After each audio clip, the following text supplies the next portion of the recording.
Hey, welcome to Frtlzr. My name is Tim, and today I want to talk about used guitars which you can buy on eBay, Reverb, etc. And from time to time you will get the one or the other well priced and great guitar, like this one here. I've found quite rare and quite cheap Squier Classic Vibe Thinline, which was a limited edition for Chicago Music Exchange and also for Anderton's UK.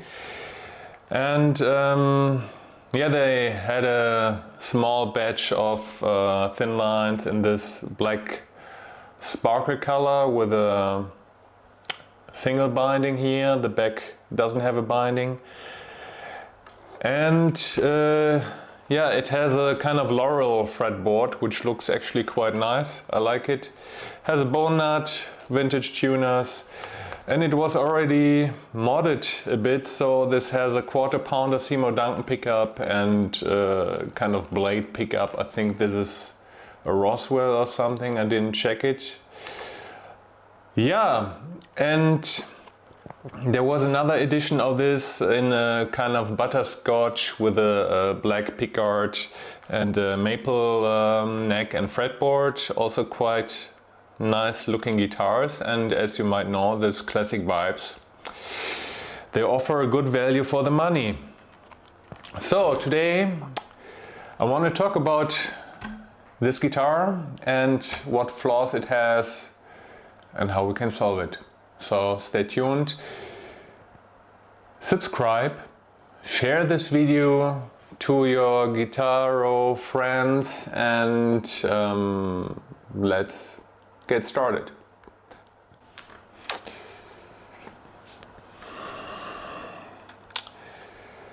Yeah, so when I looked at this guitar, it actually came quite well set up. It had a good setup already when I bought it, so the action was quite nice. The neck was almost as I liked it, but we will do a small adjustment later on. And what I found out is that the tone pot here, this is barely working, because when I spin it,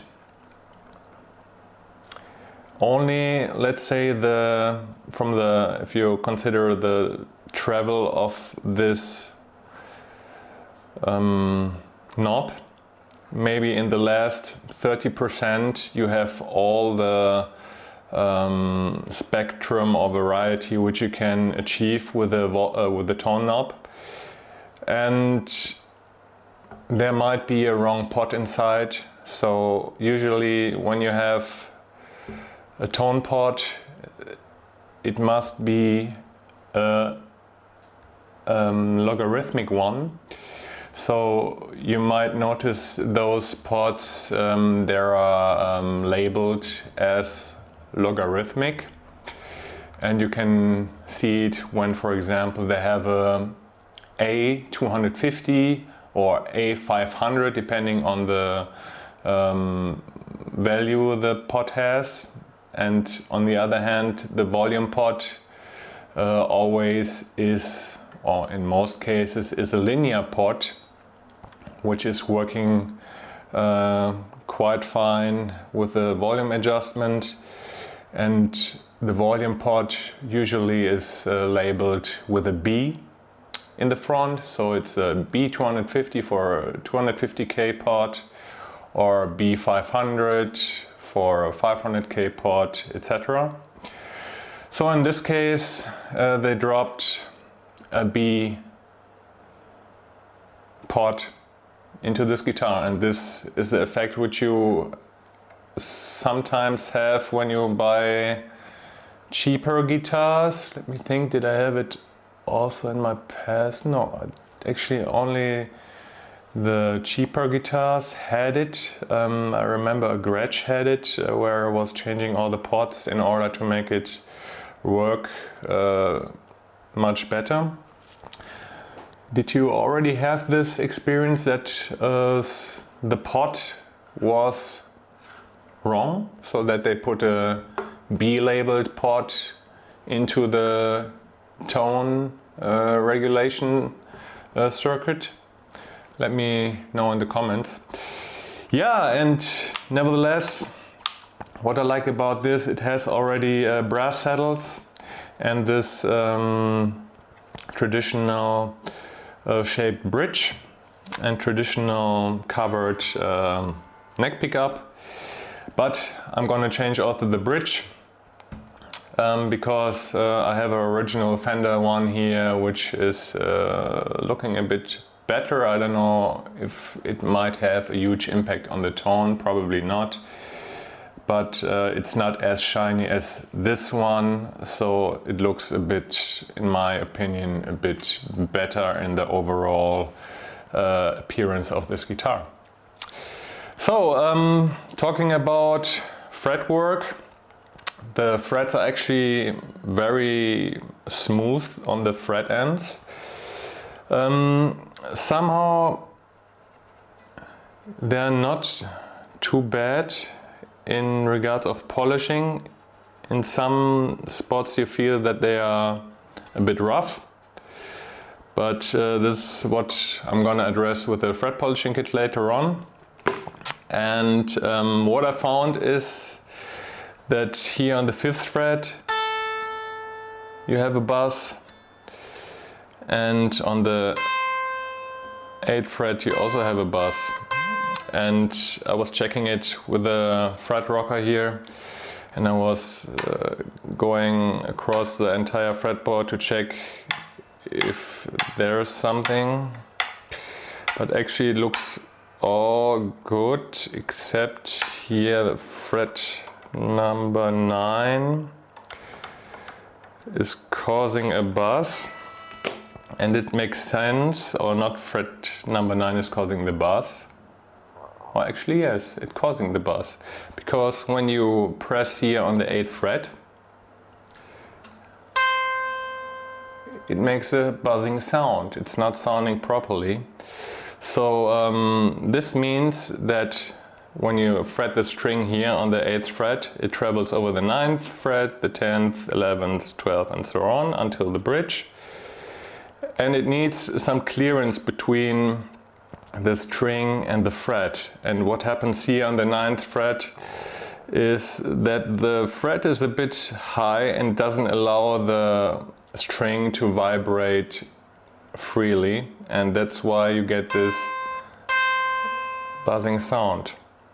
So if you take it a bit down with this Fretshaper tool, this is gonna disappear. And you also have it here on the 5th fret.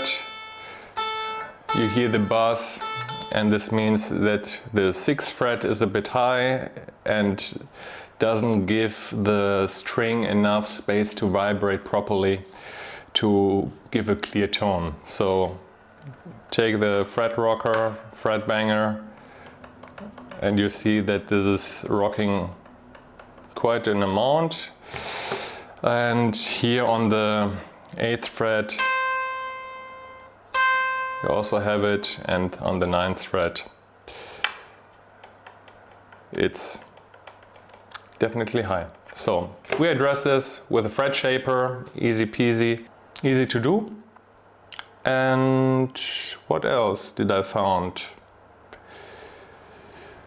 Actually, for this price, what I paid around 280 euros for this.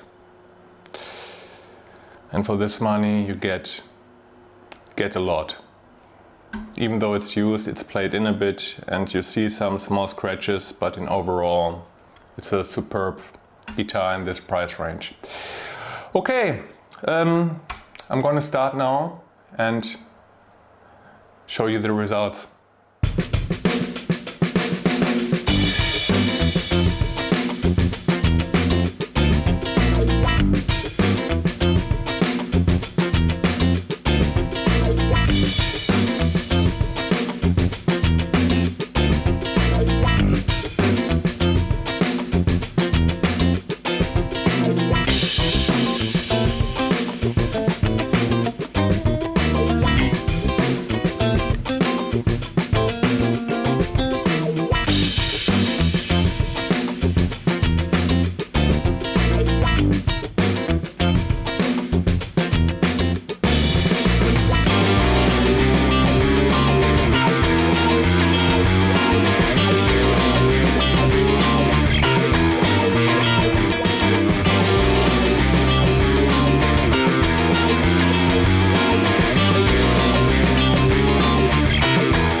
Yeah, so now I've taken off the neck of the guitar right here, and what I noticed is that the fretboard edges are quite how to say, edgy, so they have a really pronounced corner here. So when you play like this, you feel it after a while when playing, or let's say at least it's not as comfortable as if it would be rounded off a bit. And this is what I'm gonna do right now. I'm gonna round it off. For this purpose I'm using a sheet of 320 grit to go in between the frets and to round the fretboard somehow to give it a more played-in feel. So yeah, this is actually what you're looking for in a well played-in guitar, that the fretboard edges are also slightly rounded to have a more ergonomic feel to the guitar. So after finishing the first side of the fretboard, you can already see here that the frets or the fretboard is a bit more rounded, especially here on the higher frets. I don't know if you can see it so well, but on the other side it still has this small edge here, which is quite significant, and on the other side it's nicely rounded off. So I'm gonna do it now on the other side as well.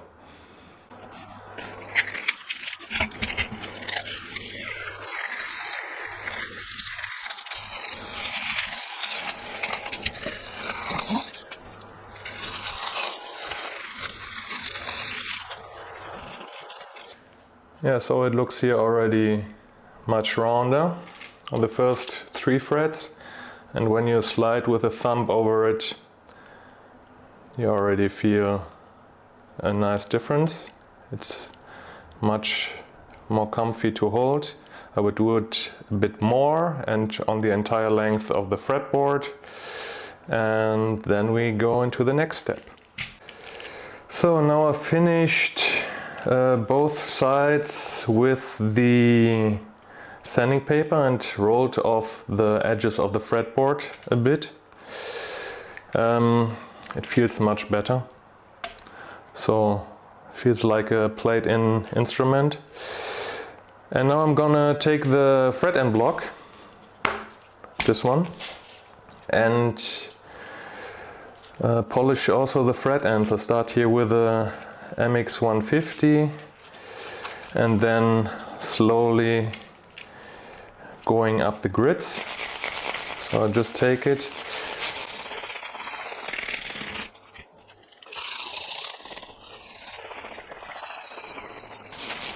like so, only light pressure applied when using this foam block.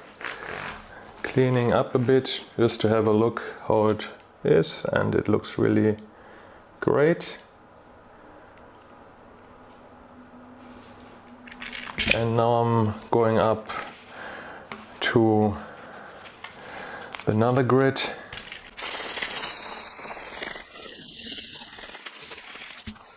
So on rosewood or rosewood similar fretboards or ebony fretboards, it's really no problem to go with this fret end block along the fretboard edges. When you have a maple fretboard which is lacquered, you need to be a bit more sensitive when using the fret end block for smoothing the fret ends, that you don't apply too much pressure and go through the lacquer. This is something to consider.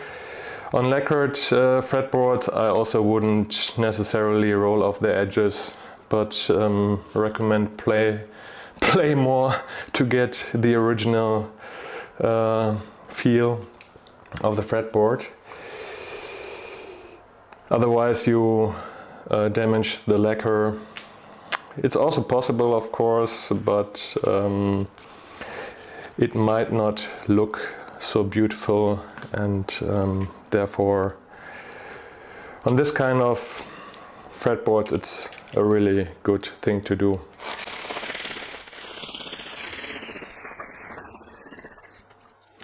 So I'm here at 2400 already, and I go up until 8000.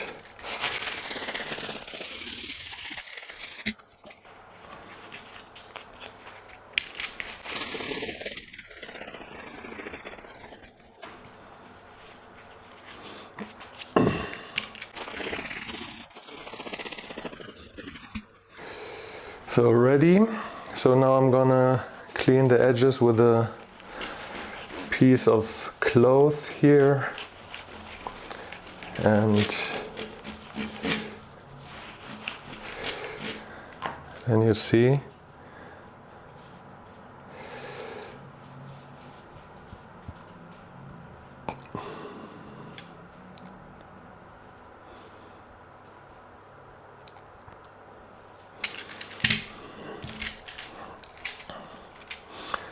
yeah, it really feels good now.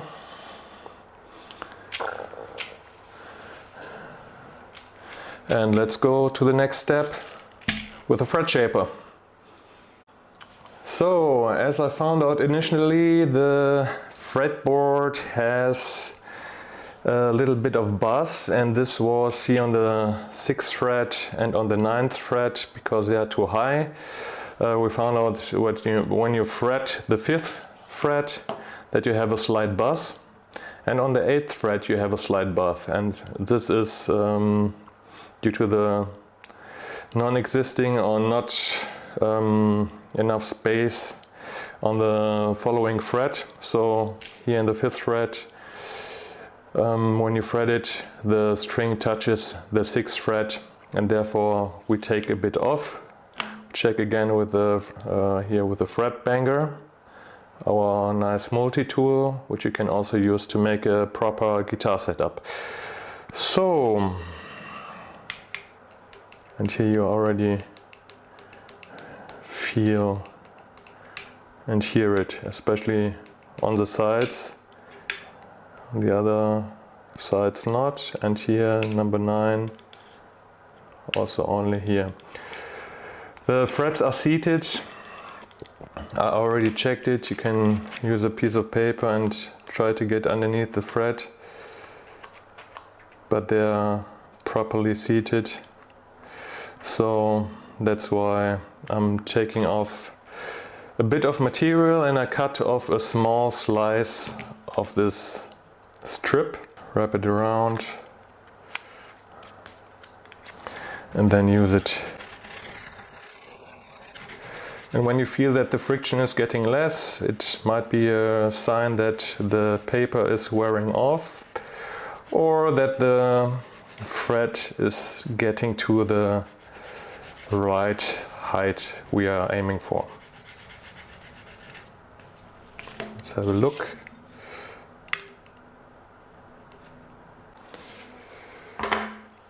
So now we're almost done with the neck. We have rounded off the fretboard edges and smoothened the fret ends. They look shiny and you don't feel any sharp edge here around the fretboard. It's really nice. I've done the leveling, the spot leveling on the 6th and on the 9th fret.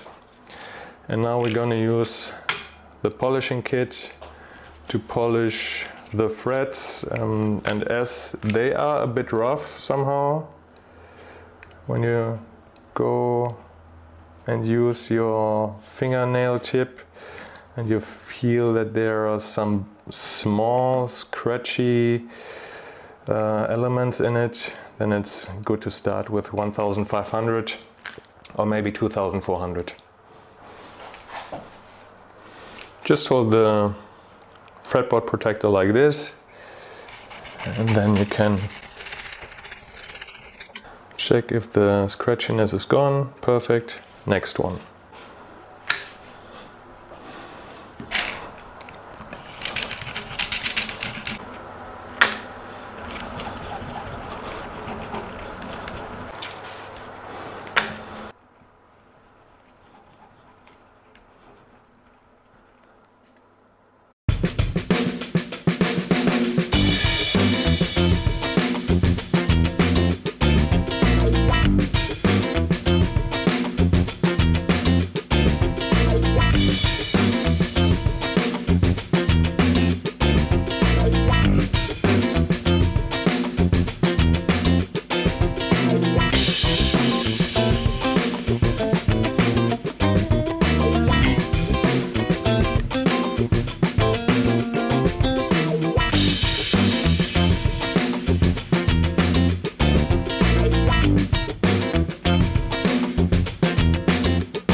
So now the neck is ready, it's back in place, and the frets are nicely polished. I put on new strings and I put the bridge saddles to approximate height. I like to have them just to tune up the guitar.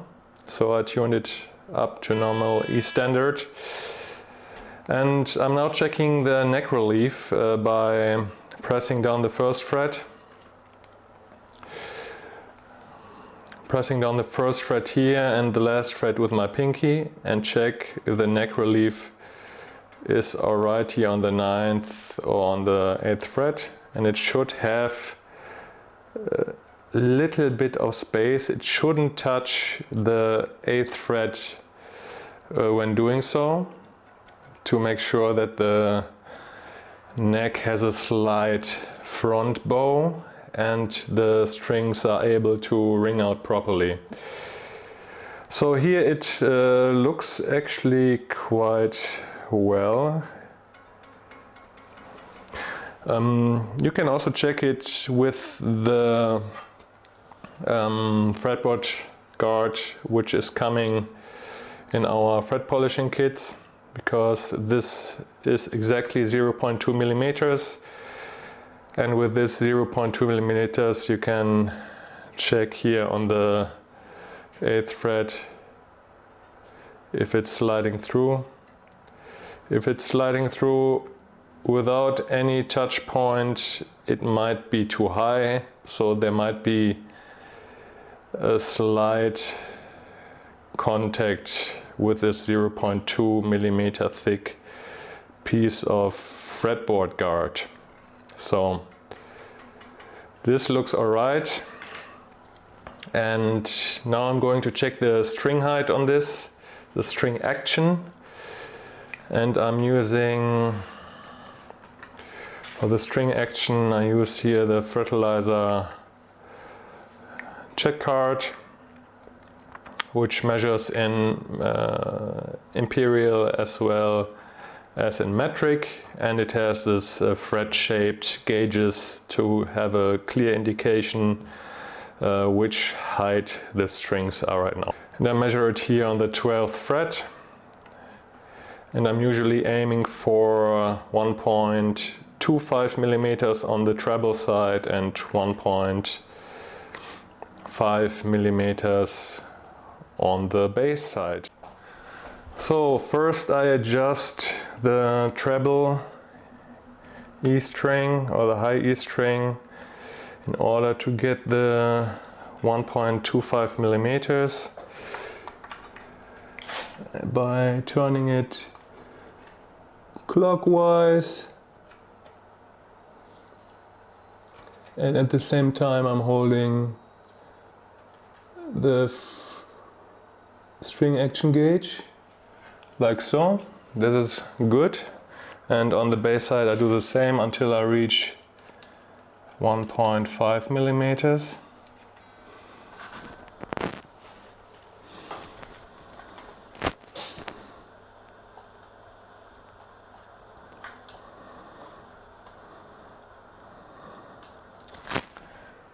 So that's it. So, and after adjusting the height of the low E string and the high E string, I use this radius gauge to check if the strings are all aligned to the radius of the fretboard, and in this case is a 9.5 inch fretboard, so I use this 9.5 inch. Hold it here, it touches the E strings, and the strings in between I bring to the height of this string radius, or of this radius gauge. So, and you can also do it by holding it against a light source so that you can clearly see if it's aligned according to the radius you're looking for. And here the last one. Okay, this looks quite good. So now the action is set up correctly with this little helper here. I have 1.25 on the treble and 1.5 on the low E string, and I've also checked the radius of the strings. They're now according to the radius of the fretboard and frets, of course, and now I'm gonna measure the height of the pickups, and I start here on the treble side with 2 millimeters, and on the bass side with 2.5.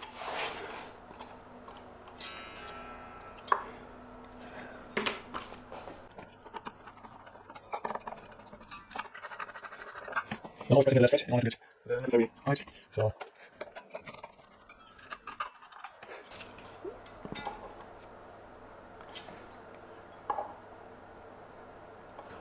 So this looks good as a starting point. Later on, of course, you can adjust the pickup to your liking. For example, if you are more playing on the neck pickup, bring the neck pickup to the to the necessary height you like it, and then adjust the bridge pickup or the other pickups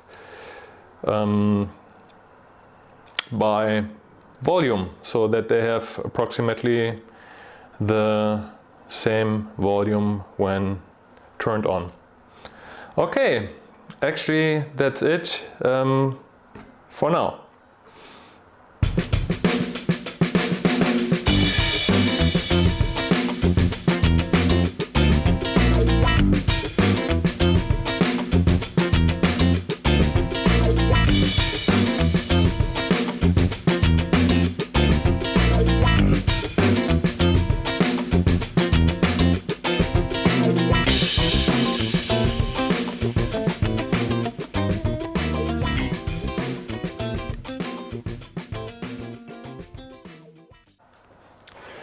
Yeah, my friends, so that's it for today. I showed you how to address the most common topics here on this guitar.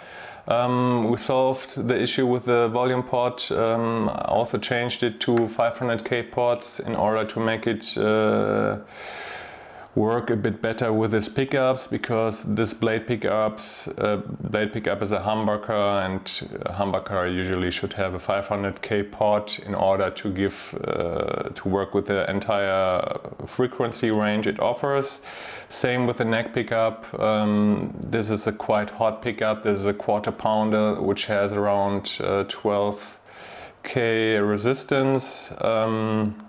So in this baby, it also makes sense to have a 500K pot. Yeah, this is now working properly. In general, the electronics, the pre-owner also changed the switch, which is actually a really nice looking copy of a common brand.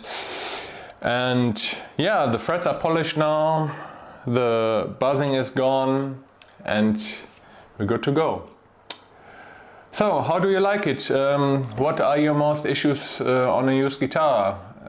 Write it in the comments. And what are your ideas on pots? Do you think it's necessary to work with 500K pots on a humbucker, or maybe 250K?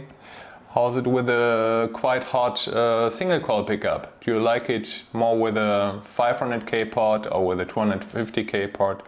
Let me know in the comments. That's all for today, and I hope you enjoyed. Subscribe, share this video to your fellows, and we'll see you in the next one. Bye.